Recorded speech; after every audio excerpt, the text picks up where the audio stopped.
Hey, good afternoon, everybody. Josh here with Bees in the Weeds. Welcome to a very windy March here in Kentucky, March 25th, 2023 specifically. It's a pretty windy day out here, so the audio is probably not going to be great. I'm going to try to use a mic, but I'm not sure how well it's going to work out. You may get a lot of wind noise, and I apologize for that ahead of time. But I really need to work with the bees this weekend, and they're not going to wait, so I can't wait as a beekeeper. They don't really care that it's a little windy out here, so they're going to do what they have to do. There's a lot on the agenda. So we are coming out of winter. We are getting ready to enter the flow season here in April. The bees have had an early head start with this unseasonably warm weather that we've had here in Kentucky. So they're already brooding up. They're building comb. They know it's almost go time, and so they are ramping up. And it's like, hey, ready, set, go. They're ready to go out and forage and get after it. Items on the agenda. I need to pull these quilt boxes off. We only have maybe a couple more days in the 30s, which is not very cold at all. So I want to go ahead and get these Vivaldi boards off the hive before they continue to comb up inside those shims. I've already had several of the hives that have done that. I've removed that comb. I still have a few hives to go through to remove any excess comb as well. But the queens are absolutely ramping up and they're laying. So I got to get in there, pull those before too long, or it just creates an awful mess. The other thing on the agenda is I'm going to do another quick oxalic acid treatment on these hives. Yes, they're already brooding up. Yes, there already is capped brood in these hives. However, in an effort to try to knock down any remaining phoretic mites before we go into our honey flow here, I'm going to go ahead and do a quick oxalic acid treatment. It's cheap, it's quick. My hives are set up to do it super easy. I never treat when I have honey supers on, and I'm getting ready to throw supers on these hives. So I want to go ahead and try to knock down any remaining mites that are not in the brood or under the brood with oxalic acid, just to try to get these bees as healthy as I can going into the flow before I put the supers on, and then I treat after the supers come off. What else? The supers are going to come on these hives as well. So what I'm going to attempt to do, since I only use single brood management, I don't use double deeps.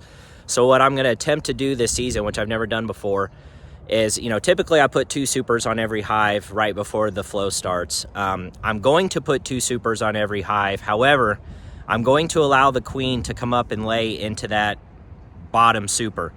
And the way that I'm going to do that is when I start out, I'm going to put 2 supers on each hive, but I'm going to put my queen excluder in between the supers. Now, why would I do that? What does that mean? Well, I'm hoping to suppress the urge to swarm by allowing the queen, here's that wind, by allowing the queen some extra space than just 10 frames in the deep to lay eggs. So she will, for the next 1 or 2 months, 3 months, go up into that lower super and lay eggs. Once the bees have honey in the hive and they have a reason to stay and the urge to swarm has gone down considerably, I'm going to go back into each hive. I'm going to remove the queen excluder and drop it down below both supers and just above the deep. Also making sure that the queen is in that lower deep. Now, the brood will emerge in that lower super, and then the rest of the bees will backfill with honey. So again, this is all in an effort to try to suppress the urge to swarm. That is the number one downside of single hive brood management, is that you have to deal with swarming infinitely more than people that use double deeps or triple deeps. And I'm okay with that, because as with everything in beekeeping, there are pros and cons to every tactic that you want to use in beekeeping. And for me, so far, the pros vastly outweigh the cons with single brood management. So I'm going to go ahead and shoot these with a round of oxalic acid, which I'll show you real quick on one hive, and then I'll go ahead and do some quick inspections, pull the Vivaldi boards, and then get these supers on with the queen excluder in between the 2 supers. So I'll take you guys along for the ride. Okay, let's go ahead and get started on this first hive here. So I use the Larrabee's vaporizer gun. I've been using this for, I think, close to a year now, and it's a real slick tool. have a more detailed walkthrough video the first time that I've used this, and I will post a link to that so everybody can see it. If you want to see more details about this process, I'm just going to quickly try to hit these hives, so I'm not going to go into a lot of details on this video. But at the very end of this video, I'll link one of my older videos that walks you through this step by step if you're interested. So I'm going to go ahead and mask up, because anytime you use oxalic acid, you want to make sure that you have an appropriate mask on.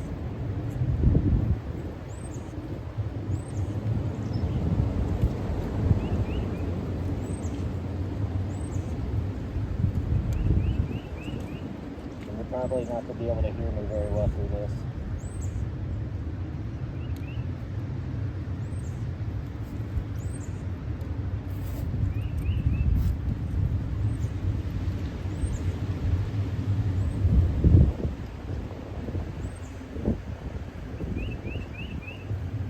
It's over 400 degrees, so it's ready to go.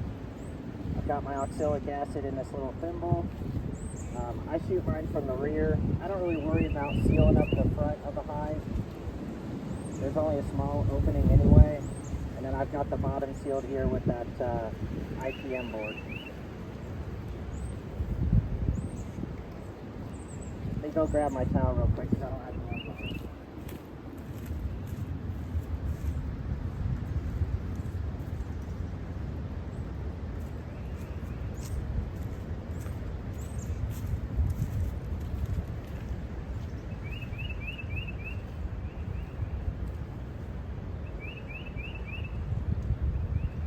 So I'm just checking to make sure that the bees hadn't propolised up that hole yet.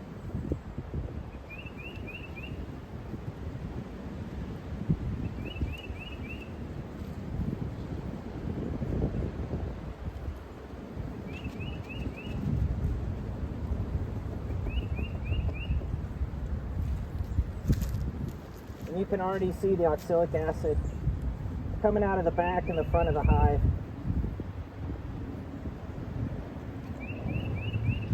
It only takes about 45 seconds to a minute for everything to vaporize off.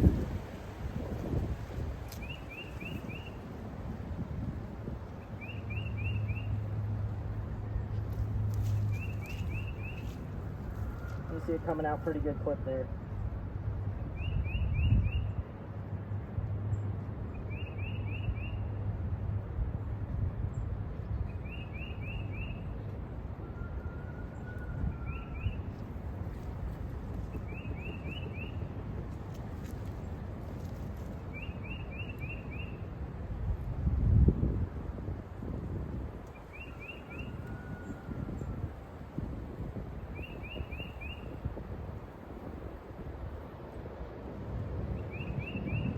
Windy day like this, it's really important to wear your mask. I mean, it's important every time, but that oxalic acid vapor can go everywhere, and the last thing you want to do is suck that into your lungs.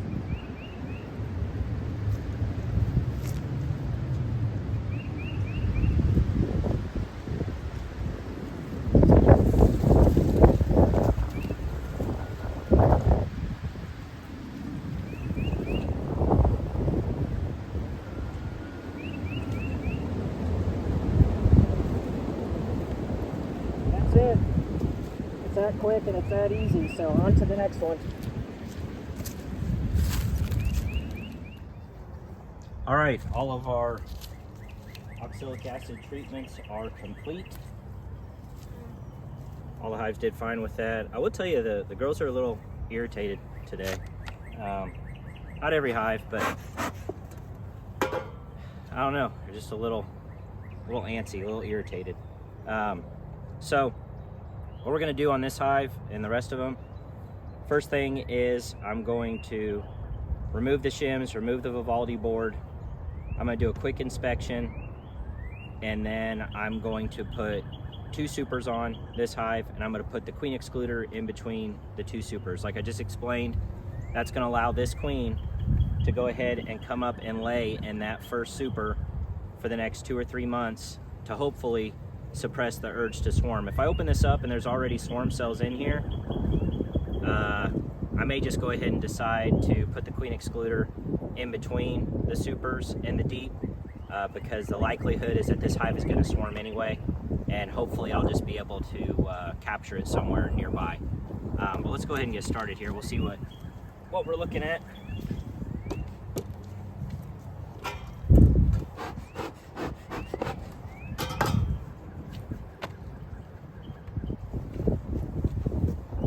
Still pretty windy out here, so really don't want this brood in here to get chilled. I looked at my notes on this hive. This is, let me double check here. Yeah, this is hive number 10. And this is one of my older queens. So she is a white dot, if she's still in here, which means that she would be a 2021 queen. So the way that the queen marking goes is there's 5 colors: white, yellow, red, green, blue. And the way that it works in terms of marking your queens is every 5 years the color repeats. So if it's a year that ends in a 0, it's a white. If it's a year that ends, wait a minute, I may have that backwards. If it's a year that ends in 1, it's a white. A year that ends in 2 is a yellow. A year that ends in 3 is a red. A year that ends in 4 is a green, and a year that ends in 0 or a 5 is a blue dot. So the easiest way to remember it in order: will you raise good bees? So let's see what we're looking at here. Okay, so still a little bit of sugar brick on this hive. They haven't completely taken it all down. So I'm gonna take the burlap off here. It's so windy, I can't even lay the burlap down. I'm afraid it's gonna fly off on me, so I may have to try to anchor it somehow, put it under this block. Now, if you didn't watch my previous channel and you're asking, or my previous video and you're asking why I have a brick in the front of this hive is empty, so I'm keeping any bees from getting inside of it. This is that hive I was telling you about that starved on me. Yes, my fault, bad Josh. But you know, it is what it is. We're moving on. So I'm probably gonna split one of these colonies. I'm not sure which one yet, and I'll put this walk-away split in this hive.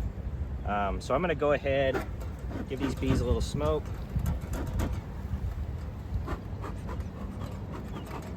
Try to remove some of this sugar brick here. And I really don't want to just toss it, but I don't have a good option at this point. I'm gonna set it behind me and come back and pick it up.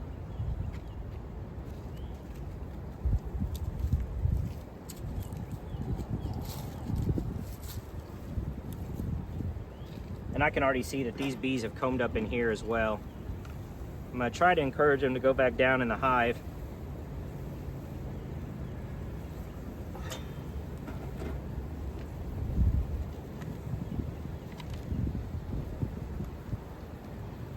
And I'm looking for my queen in here. Because there's comb up in here, she could be up in this shim.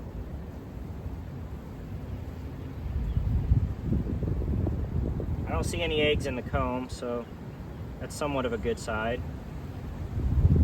And then if I don't see her in here, what I'm gonna end up doing is shaking these bees out.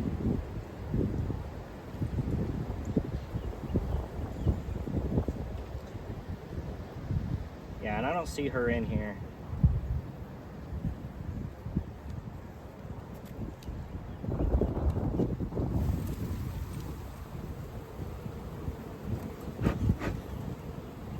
And I'm looking on the board itself here, I don't see her. I'm looking in the comb, I don't see any eggs in there either. So I'm just gonna set this one aside.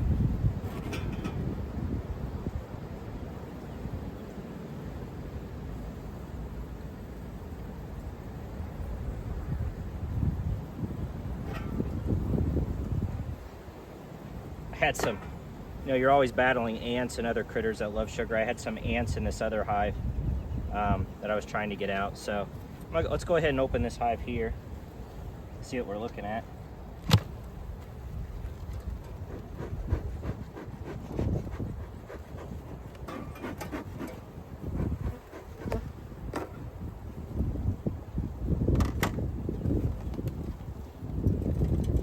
Okay. So once again, do yourself a favor. Look for your queen on your inner cover here.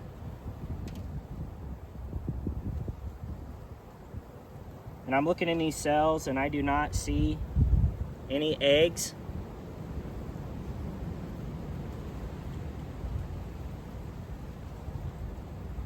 Now, because I'm removing these Vivaldi boards, which are hot boxes, quilt boxes, I need to get all the bees off of this board.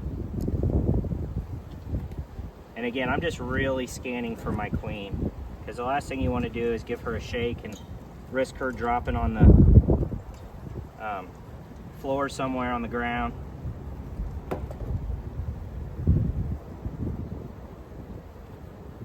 Bees are real calm on the board, however, the flying bees are just a little irritated right now. So what I'm going to do is you just give them a quick jerky shake. Just like that, get most of them off. Then you can set this down. So looking down in this hive, I would say it's a relatively small to medium sized hive. The cluster's, you know, right around in here. So I'm going to try to drive the bees off this comb that they built up here. I'm going to go ahead and scrape that off first.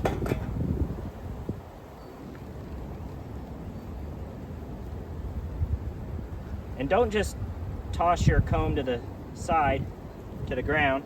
If you save it like I do, you can make beeswax out of this stuff. The other reason is if you just toss a bunch of comb on the ground, it's like ringing the dinner bell for hive beetles and wax moths. So to start an inspection, always start with the outside frame. I generally start with frame 1. I can look down in here and see that there's hardly any bees on this frame. Do a quick scan for your queen. Strong chance that she's not there. And then I removed the second frame too. The reason why you want to do this is because she's likely somewhere in the middle of this cluster and you don't want to roll her by picking up a middle frame. And this way it gives you plenty of space to do so. So I'm looking here, not a lot of bees here. And with this queen going into her 3rd year, it's very possible I may end up just requeening this hive. Her pheromones are getting weaker the older she gets. Her laying gets slower. She's not as youthful and vigorous. And the way you do that is you just ensure that the hive has some eggs in there. And this is some beautiful new comb here that the bees have drawn. I know this wind is probably not making them happy. That's brand new wax that they've drawn this year. I can just tell by looking at it, it's fresh wax. There's no eggs in there, and I don't see the queen. I'm just gonna put this frame right back in slot number 1 in the same orientation that the others were in. All right, and use your hive tool to use leverage to press these frames apart. That's the easiest way I've found to do it. See how much room I have here to be able to pull the frame straight up without risking rolling my queen. And rolling your queen means as you're pulling a frame up, she's doing a somersault in there against the other bees or even against the beeswax, and you can risk killing her. And you know, that's obviously not what you want to do. So just looking at this frame here, I'm not seeing any eggs or signs of life yet, and that's primarily what I'm looking for. If this is that older queen in here, she's marked with a white dot somewhere. So I'm gonna hold this up to the sunlight so I can see down in the cells.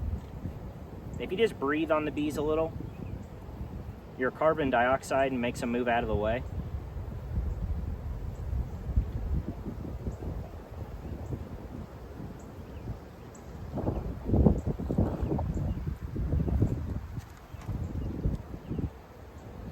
Or you can kind of push them out of the way gently with your hive tool.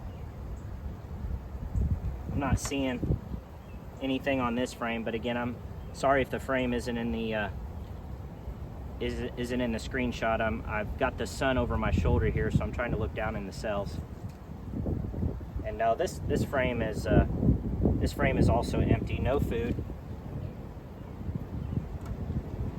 So I'll put it right back up against the frame it was on.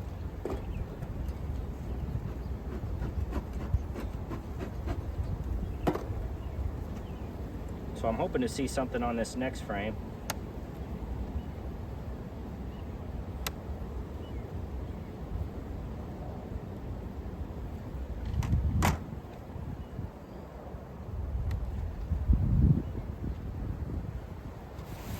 Oops, and I just slipped, and that happens sometimes. And the queen could have been on this frame, because now I see open brood. I'm looking for eggs. I don't see any eggs yet. But the fact that there's open brood, there she is. Okay, so let me show you the queen here. I'll come around on the camera.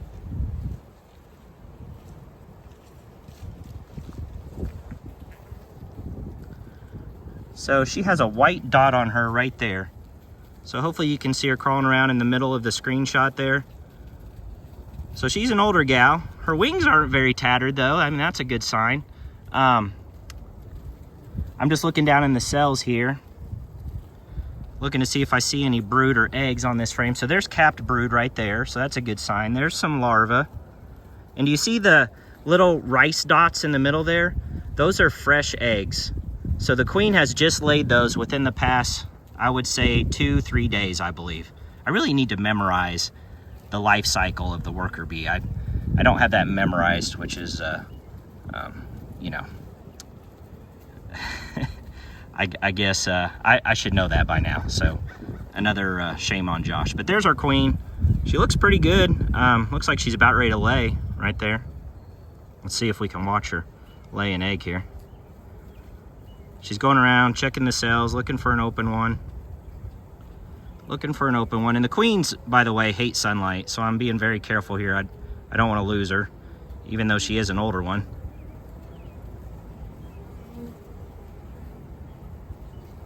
I was just gonna see if we could see her stick her butt down in one of the cells and lay an egg, but she may not for us.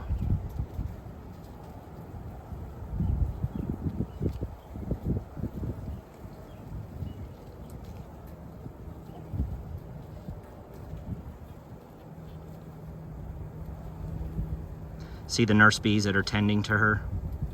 Those are called nurse bees. And they feed her. And they feed her royal jelly from a gland that they have on the front top of their head.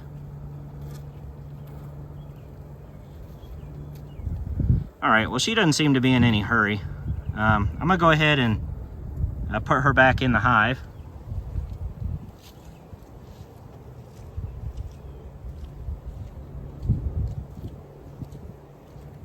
Now, if I'm looking at these 3 or 4 frames here, the frames are covered with bees on both sides. So I'm still gonna look at this next frame. I just want to be very careful when I put these frames back together. I know I have my queen on this one, and I just want to see, I really want to see maybe this next frame and the frame after that, what it looks like. I mean, how much brood, how much open brood is she gonna cut the mustard this year? You know, what's it gonna look like? There's a couple bees at the front here that have their butts up in the air, and I can see their stingers are coming out. So they're just kind of, I don't know, they're kind of fed up with me at this point. I can't say I don't blame them. So I'll pull this frame and see what we're looking at here. Straight up, covered with bees. I tell you what, because I want to see what's on this frame, this is what I do. It's a little kind of trick you can do. You just give them a gentle shake, get the bees off the frame, okay? And now I can really see the frame. And so there is open brood here. It's a nice brood pattern. I'll bring it around so you can see on the camera. And the other reason I did that is I knew the queen wasn't on that frame. So here's our brood pattern. Not the greatest I've ever seen, but I do see lots of egg and larvae in these cells. And so those cells in the middle have eggs in them as well. So flip it on the other side. Again, there's eggs and larvae in those cells. They're gonna get capped here pretty soon. So, you know, I like what I see, okay? It's certainly not by any means the best frame I've ever seen, but given that it's an older queen, not too bad. So I'm not ready to pinch this queen yet. I'll keep an eye on this hive and kind of mark it as a, you know, older queen. Keep your eye. If you see significant slowdown in brood, probably going to be time to replace her.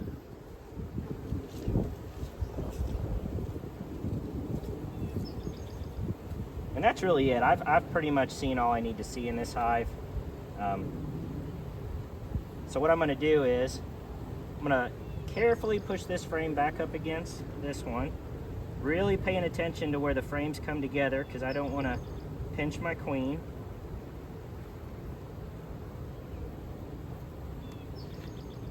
And now the way that you get these back together is you use your hive tool, kind of a slick trick here.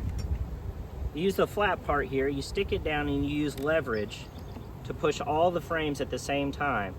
And that keeps you from, again, pinching your queen or any other bees as you're putting these frames back together in their original orientation. And so right here, I just usually give a little smoke right in the crack there. Try to get the bees away. Push it back together. Same thing here, give them a little smoke, push them back together. All is well. We take our frame number 2, stick it back in here, push it back together, take our frame number 1, stick it back straight down, push it back together, and I like to center my frames. So I'll kind of just visually look at this gap here and this gap here and just make a correction. Okay? Now, the next step is going to be, you know, normally I'd put a queen excluder on here, but again, this year I'm going to start with the first super, allowing the queen to come up and lay in that.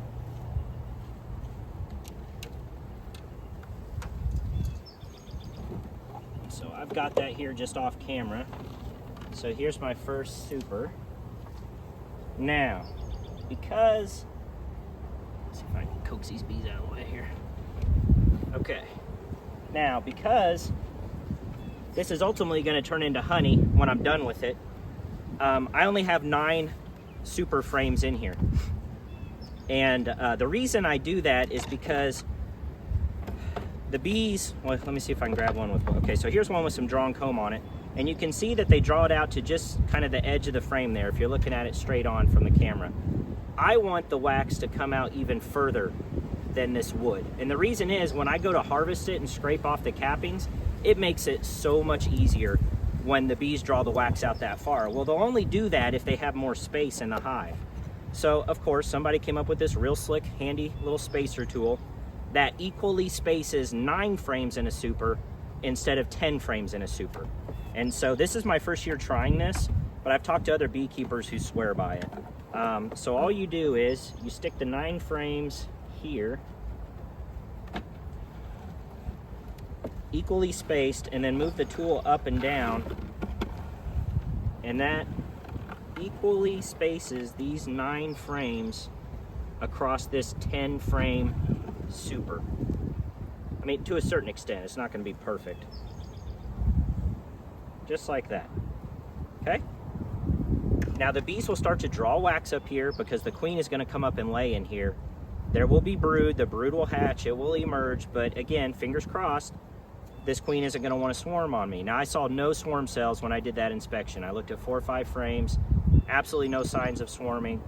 If I give her extra space up in here now, it's very unlikely that this hive is going to swarm on me. At least that's my hope, okay? So I use these metal queen excluders. I like them better than the plastic ones. As with every single thing in beekeeping, it is personal preference.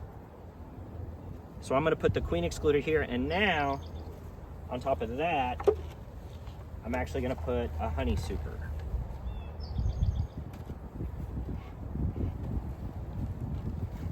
And let me just double check to make sure you can still see this on the camera. It may be, I may have to move it. Oh yeah, you can still see it.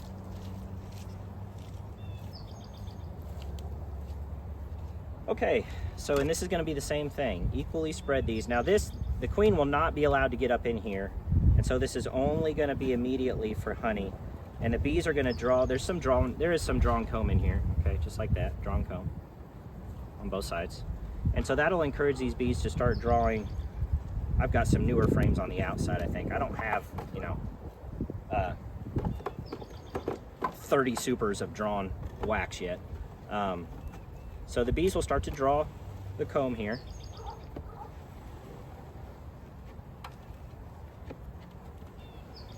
So I'm equally spacing these frames. Okay, I was wondering what was going on there.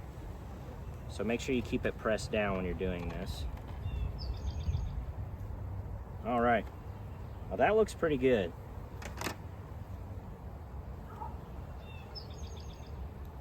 Okay, so now on my inner cover, I'm going to remove this Reflectix because we don't need it anymore. We're through most of the cold here in Kentucky. I do save it because I reuse it every time. Put the cover on this hive. Okay. Put my hive number 10 marker. These are just little markers that I use that keep track of the hive number because I take notes in my iPhone for each hive. That's how I remember what's going on with it. And then the remaining few bees that are still on this Vivaldi board here, let me see if I can show you. There's not a whole lot of them. See these bees here and these bees here? You can just shake them off it towards the front of the hive. And they'll find their way back in.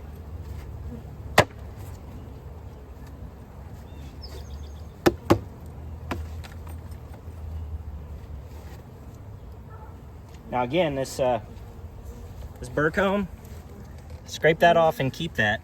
It's good wax.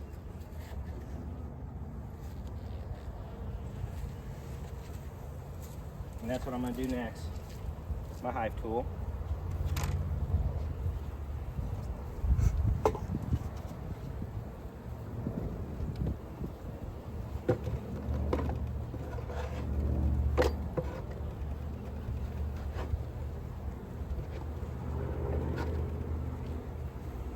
Okay, and I set that aside, flip it over.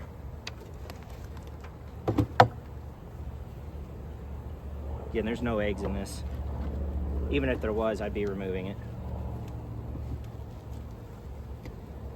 You'd be amazed how quickly bees can start to build up comb in these hot boxes, quilt boxes, when spring is in the air. The signal gets triggered and it's game on, that's for sure. So now I'm just cleaning up the Vivaldi board here. Not a big deal. All right, that looks good. So I'm gonna set that off to the side. We are done with that for the winter time. Make sure that I have my discs open on the front. So those of you that didn't see the thread on Oldham County Beekeepers Association, people were asking me why I use these. I personally use them as another entrance in and out of the hive, especially during the flow. That way the bees don't have to come up through the queen excluder to put honey in the supers, especially when I move the queen excluder down here. Every single forager or the receiver bee that receives nectar from the forager has to come up through the excluder and into the supers if you don't have another alternate entrance. Kentucky's can also get pretty hot in the summertime, so this adds extra ventilation. Some people poo-poo this, and that's fine. I could care less. You do whatever works best for you in beekeeping. You know the old saying, you do you and I'll do me. It's fine, it really is. I've had good success with this. If it ever, bites me in the butt, and I don't want to do it, I can easily rotate these to be closed, ventilation only, full open access, you name it. I mean, there's a multitude of options here. And then I can just take my hive tool with this little screw here and just make sure it's tightened, is all. And like I said, it's worked well for me. Your mileage may vary, but I like it, and I see bees using this entrance and exit all the time. So there goes one now already. They're already getting used to it. So now the only thing left to do is, you know, get any bees out of there, and go ahead and put your top on.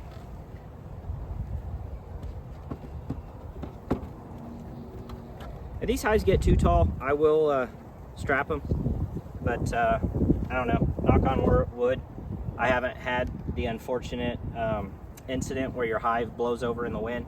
I do use very heavy, these cinder blocks on top to weigh them down. I don't know anyone else that I've seen videos that uses this heavy of a brick on top. I think it helps. A lot of people strap their hives. That's absolutely the prudent thing to do. Laziness is going to get me at some point. I should probably strap all of my hives, especially the amount of deer that I have on my property. They're like ants around here. I mean, there's everywhere you look, typically there's some deer around here. But yeah, that's really it. You know, I hope everybody found that useful. There's this remaining shim, so I'm going to scrape the rest of this burr comb out and put it with the rest of my comb that I harvest for beeswax. And one hive down, and what, 7 to go, I think. So I may make another video, just kind of show you guys another inspection. I'd really like to show you marking a new queen. And I've got this marker pen that I use,